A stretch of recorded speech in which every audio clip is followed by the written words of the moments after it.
I arrived at the little rental by the sea with the key heavy in my palm and a grocery bag in my other hand, and the first sound that met me was laughter that did not belong there. I opened the door and the smell of salt and lemon cleaner hit me, bright and wrong, like a memory that had been tampered with. I am Claire. I am 59 years old, and that house was supposed to be my quiet pocket of peace after a lifetime of holding things together.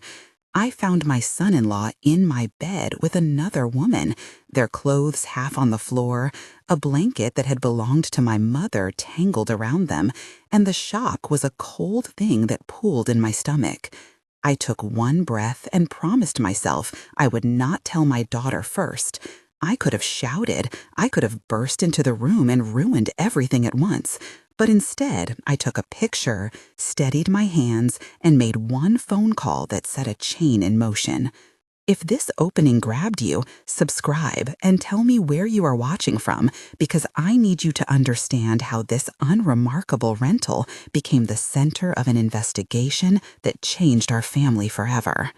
The house was small, the floorboards complaining under my feet, and the afternoon light came through the plantation shutters in thin, hot stripes. I remember the specific sound of the kettle in the kitchen, the way the steam made the glass of the patio door bloom like condensation on an old photograph. My hands smelled faintly of lemon and of the lotion I had rubbed into my palms to calm them before I left the city. I had been renting the place for a week between tenants, a simple arrangement that paid part of my mortgage and gave me a reason to escape. The understatement of that week was the prelude to one of the most violent reckonings I would ever have to manage. There was a softness to the bedspread, the kind of tactile memory you expect to find inside a family home, and seeing it used as a prop in someone else's betrayal felt like being stabbed by a familiar object. The confrontation took place in the bedroom, and it felt theatrical and private at once. Michael saw me before I spoke, his face pale in the light, sweat at his hairline that betrayed a nervousness he tried to hide with a weak smile. Lisa reached for the blanket, and her fingers brushed his shoulder, embarrassed and surprised. My voice, when it came out, stayed quiet at first, because I wanted to measure the room, to know the edges of the danger.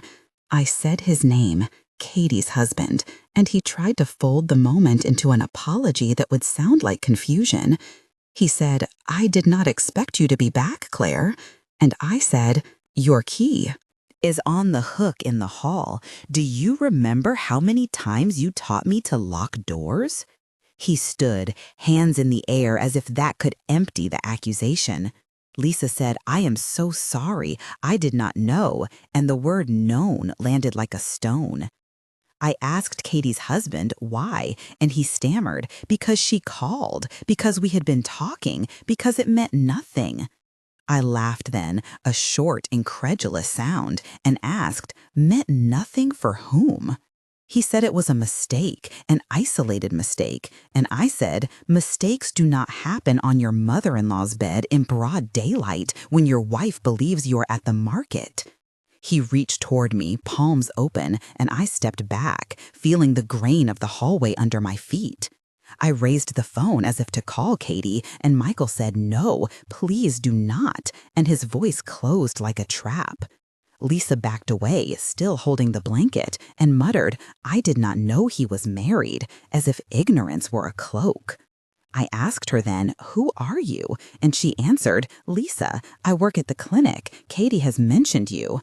And there it was, the lattice of ordinary details that made the moment crueler. I kept the phone in my hand, and I knew in that instant that what I did next could either become a weapon or a wound. The room had 8 or 9 exchanges in the space of half a minute, each sentence like a brick shifted into a new wall. Michael said it would be okay, he would tell Katie later, and I said, "Tell her what? That you thought you could hide what you do in other rooms of her life." Lisa began to cry, soft at first, a sound that made me think of rain on the tin roof of my mother's garage. I asked her to leave, and she said, I will, and she stumbled past me, the fabric of her dress whispering against my forearm. Michael said, "Claire, please," and this time there was fear in his voice, but it was not the right kind of fear. Katie was our daughter, 31, a woman who trusted, with the sort of faith that had been both her strength and her vulnerability. I pressed my thumb against the phone screen and did not call her. I dialed a number I had kept for emergencies, a number I had never thought I would use for this.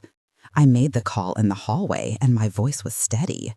Tony answered on the second ring, his tone professional and a little amused, like a man who expected to be bothered by mundane things.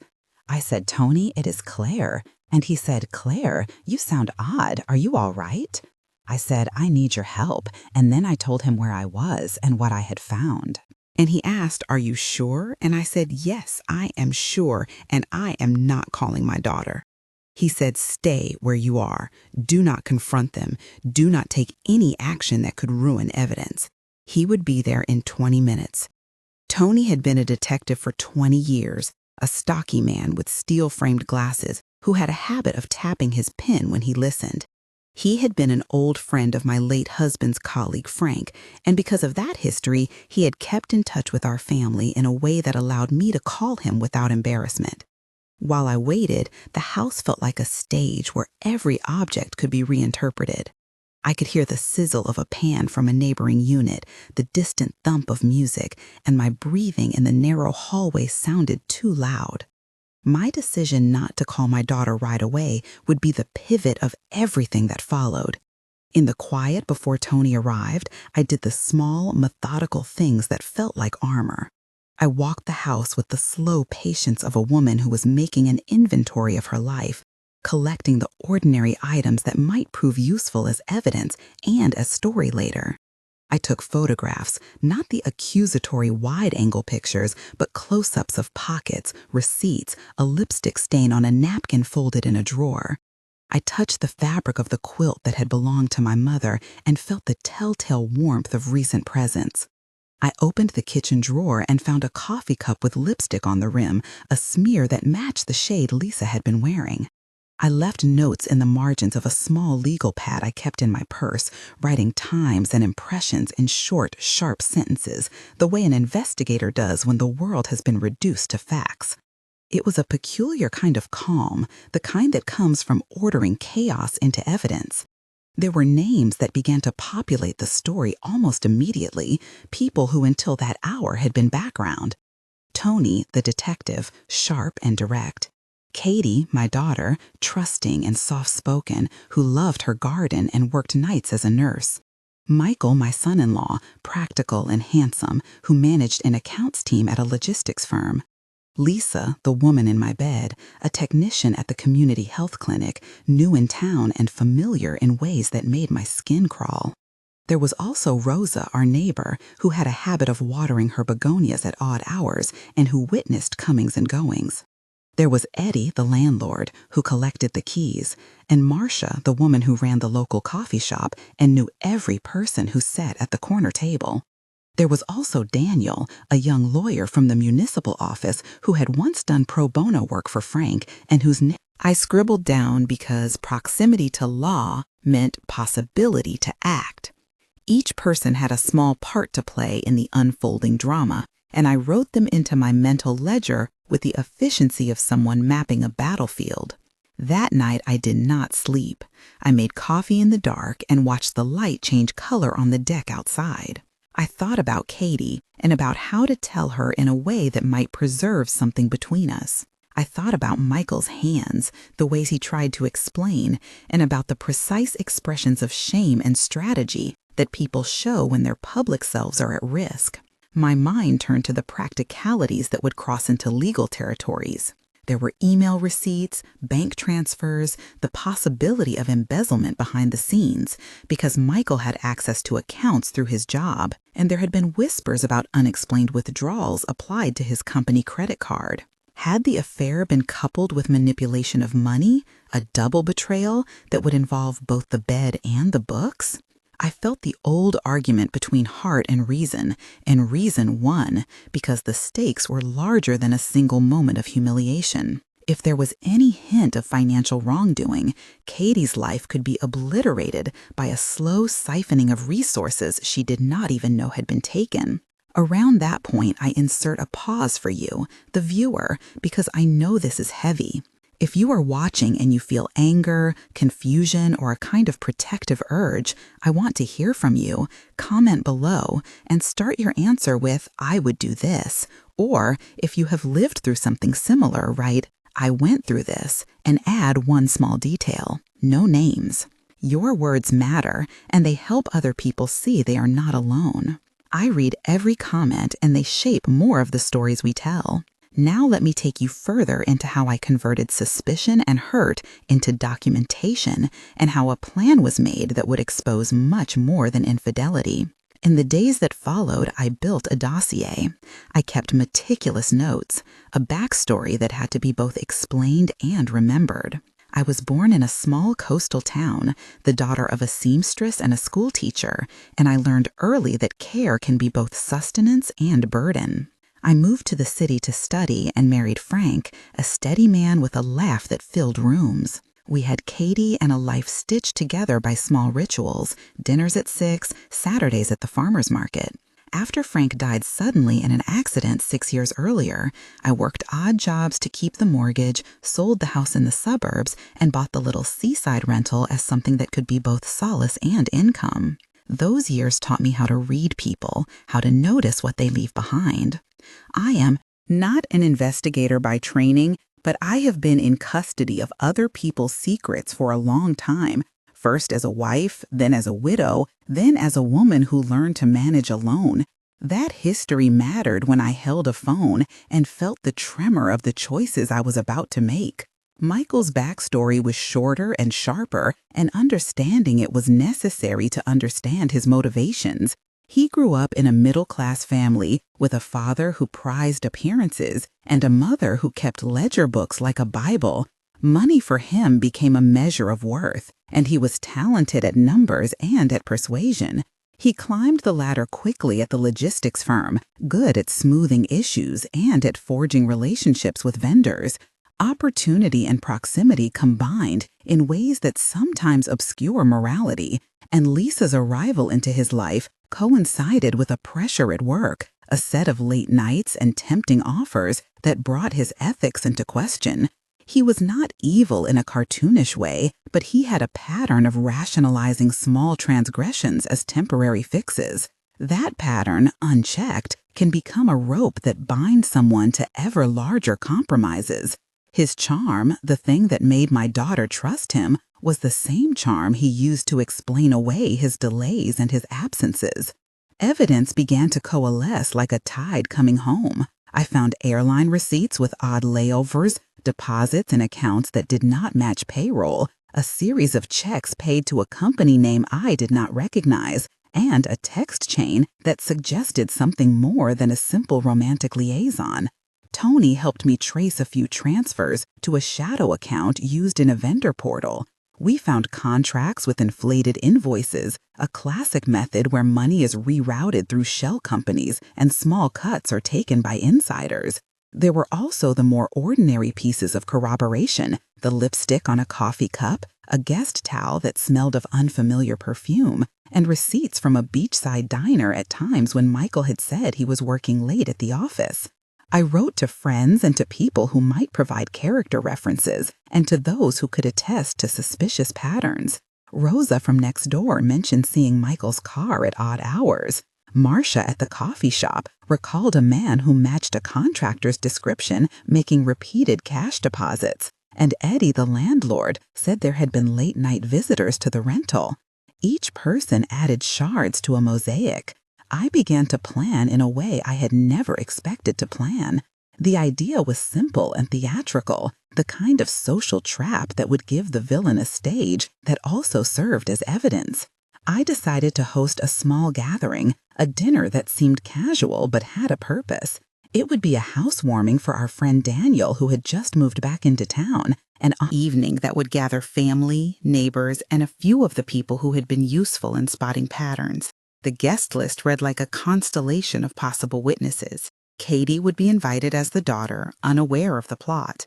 The expected attendees were Katie, Michael, Lisa if she accepted, Tony in plain clothes, Rosa, Marcia, Eddie, Daniel, and 2 other friends, Sienna and Mark, who were sharp and who would not be intimidated.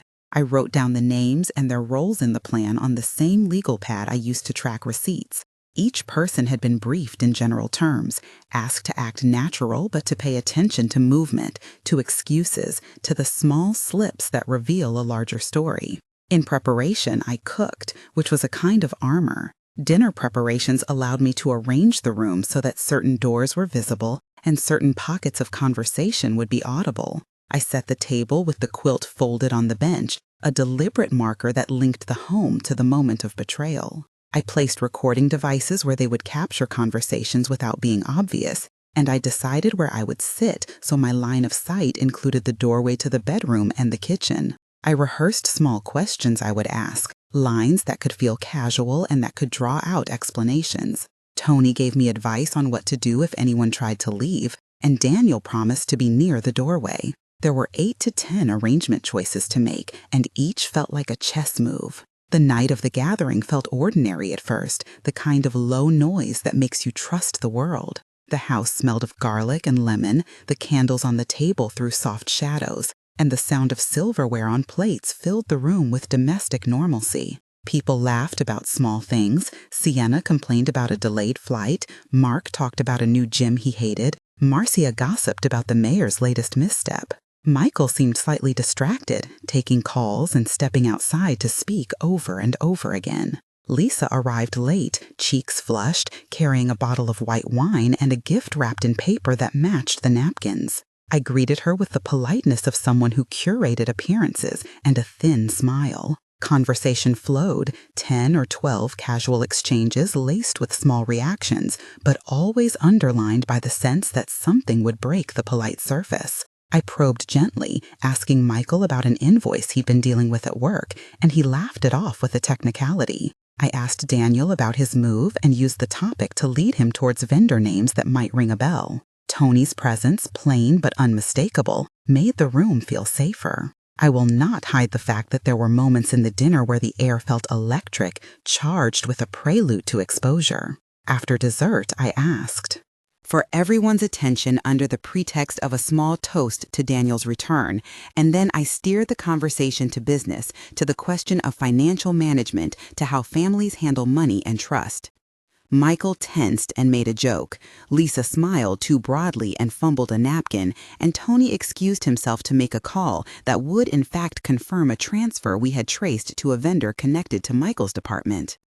The evidence surfaced not as a thunderclap, but as a series of clarifying sounds. A receipt here, a message popped up on my phone showing a vendor name, and the conversations shifted into the language of accountability. There were close to 10 direct exchanges in the moment when accusations crystallized, a volley of questions and denials that read like a small courtroom. I asked Michael to explain specific dates, and he tried to reframe them as work-related mistakes. I asked Lisa where she had been on a particular Friday afternoon, and her answer contradicted a receipt I had printed moments earlier. People around the table exchanged looks, mundane expressions that suddenly carried weight. Before we set the trap, I had prepared a technical layer of recording that would be admissible and clear. I used a small digital audio recorder placed in my handbag with an unobtrusive mic clipped to the tablecloth. The device was a consumer forensic-grade recorder set to high bit rate to capture voice clarity and time-stamped with a synchronized phone clock.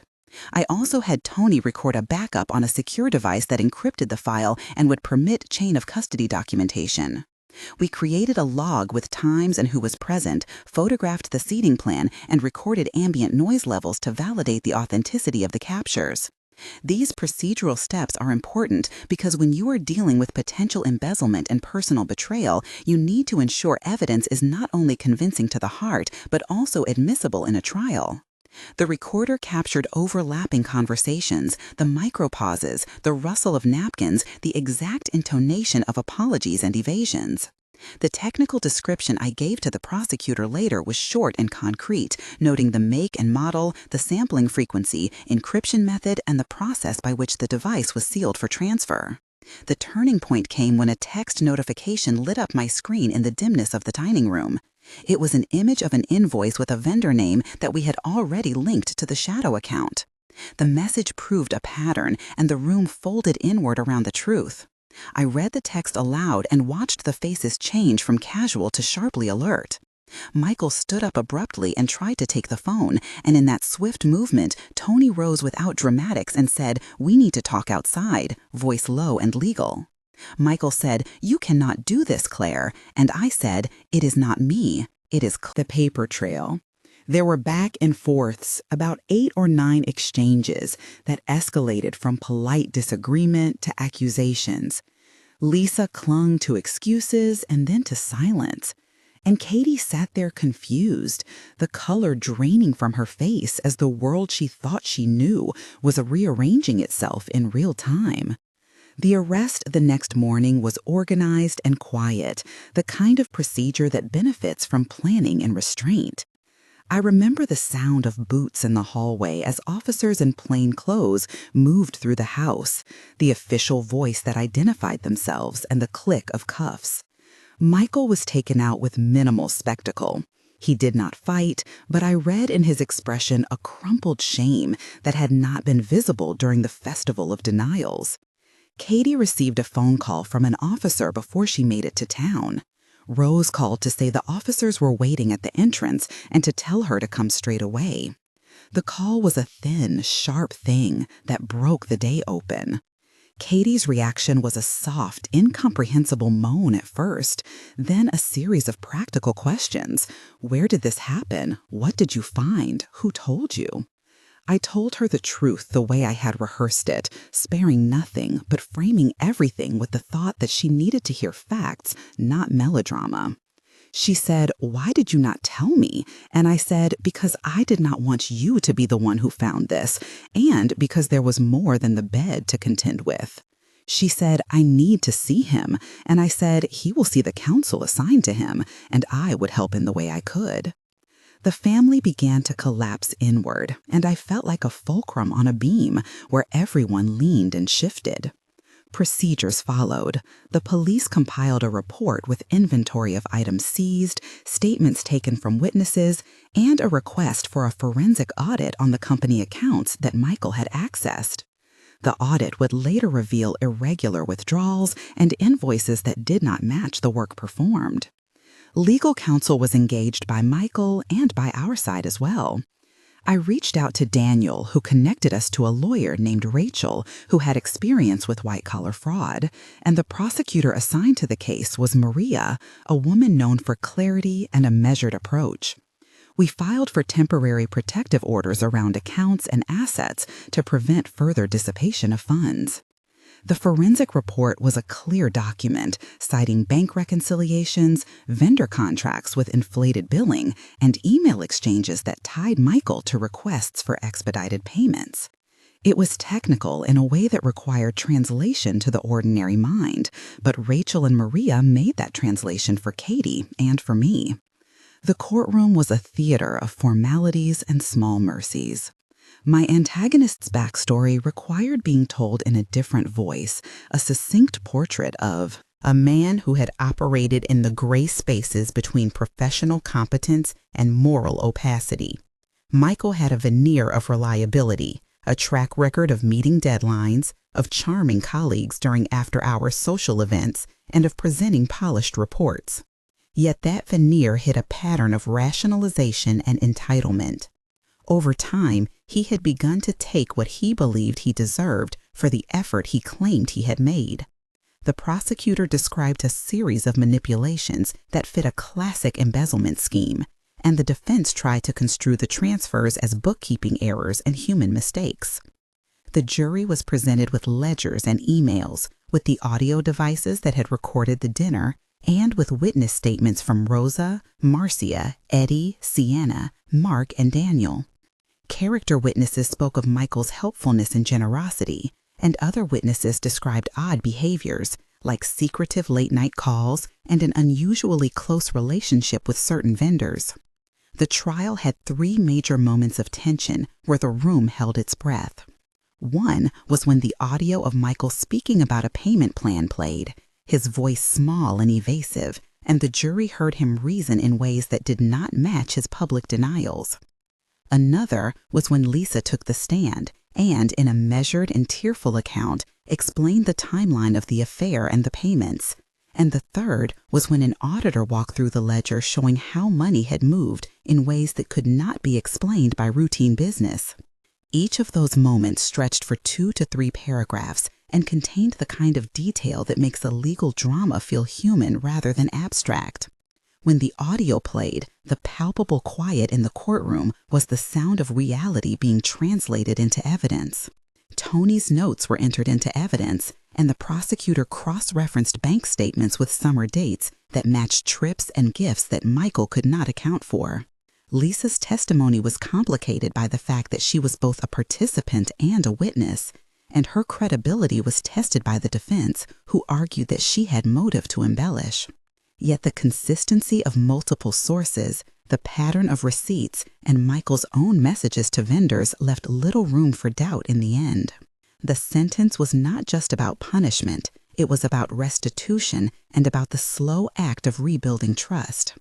Michael entered a plea, and there was a moment of legal choreography as we negotiated plea terms that included restitution to cover the missing funds, community service, and a period of supervised restitution payments. The judge delivered a sentence that was firm but not vindictive, noting the damage to a family and the breach of public trust that comes when someone uses professional access to commit theft. The legal language of accusation, plea, and sentence felt at once cold and necessary. Restitution was ordered, bank accounts were frozen and restructured, and the logistics firm agreed to cooperate to prevent similar mistakes. Breaches in the future. The outcome was a sentence that included a term of imprisonment and a supervised financial plan, which was important because it meant Katie could recover some of what had been taken rather than being left with the abstract comfort of moral victory. The aftermath required us to rebuild in practical ways. Katie moved home for a while, taking shelter in the old rhythms of our kitchen and our small rituals. She began therapy and slowly re-entered the workforce on her own terms. She took up a small pottery class at Marcia's shop where the clay under her fingers became a kind of therapy, a way to shape something new after so much was broken. I helped her open separate accounts and set up protective controls, and we met with a financial counselor who taught us how to monitor and safeguard assets. The community reaction was a mixture of shock and support. Sienna and Mark brought casseroles, Rosa kept the begonias watered, and Daniel organized a small fundraiser to help cover immediate expenses. People in town who had been on the edge of gossip stepped forward with letters of support.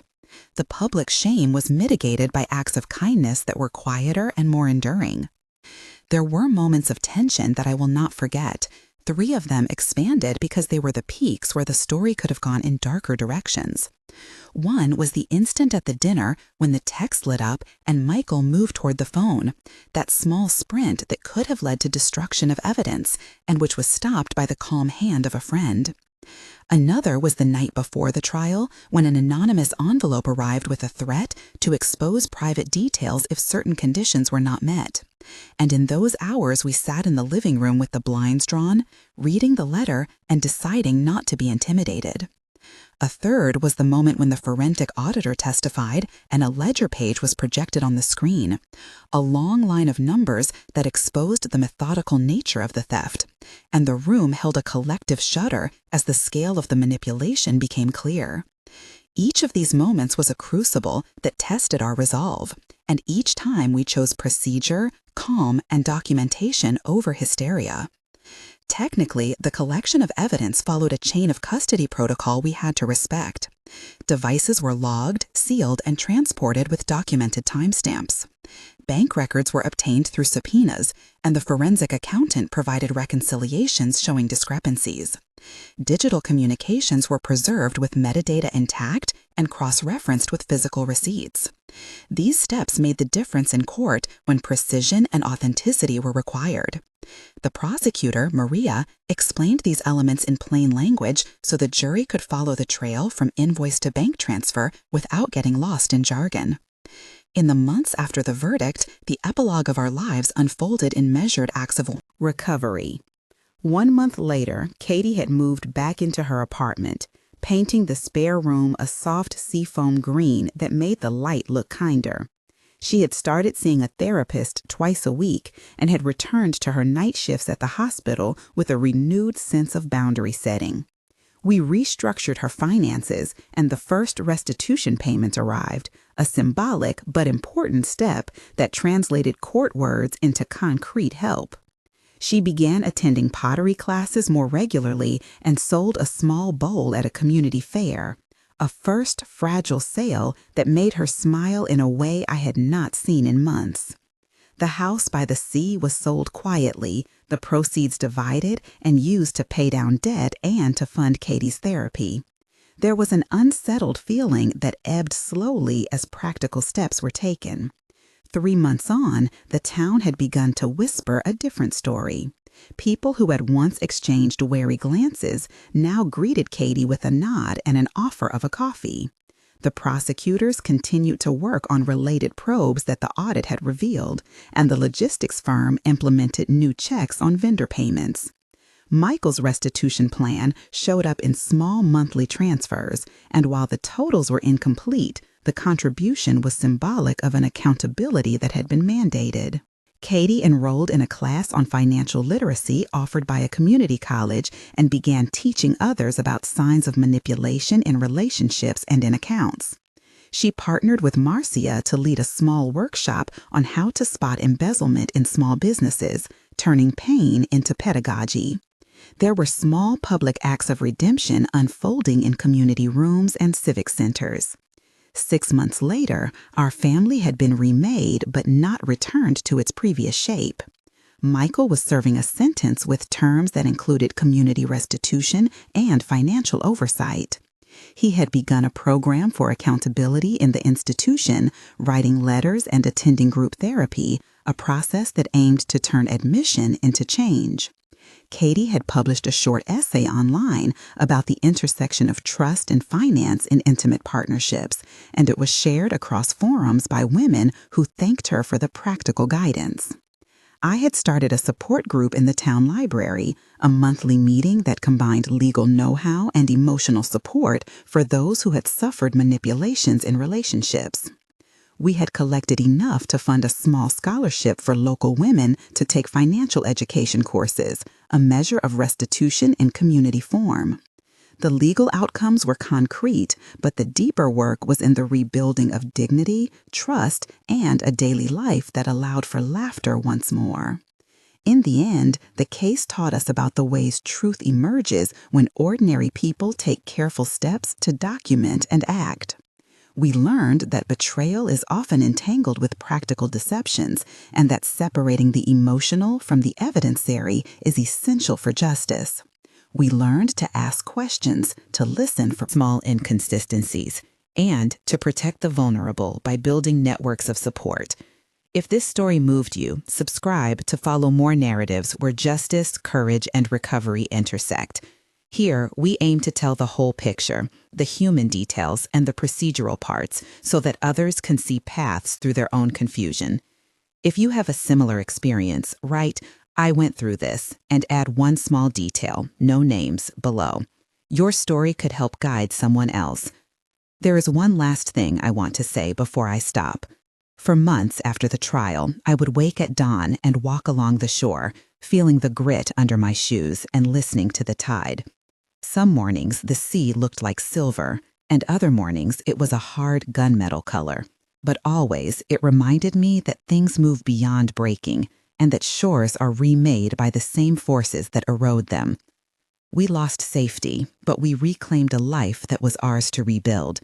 Justice was not a single verdict. It was an ongoing practice of making things right where we could, of creating restitution in both accounts and actions, and of teaching Katie that trusting again does not mean surrendering caution.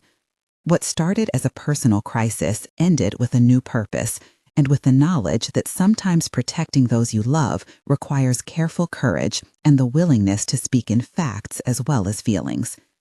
If this story resonated with you, comment, subscribe, and be part of a community that turns difficult truths into constructive paths forward. Remember, when secrets are exposed, healing can begin.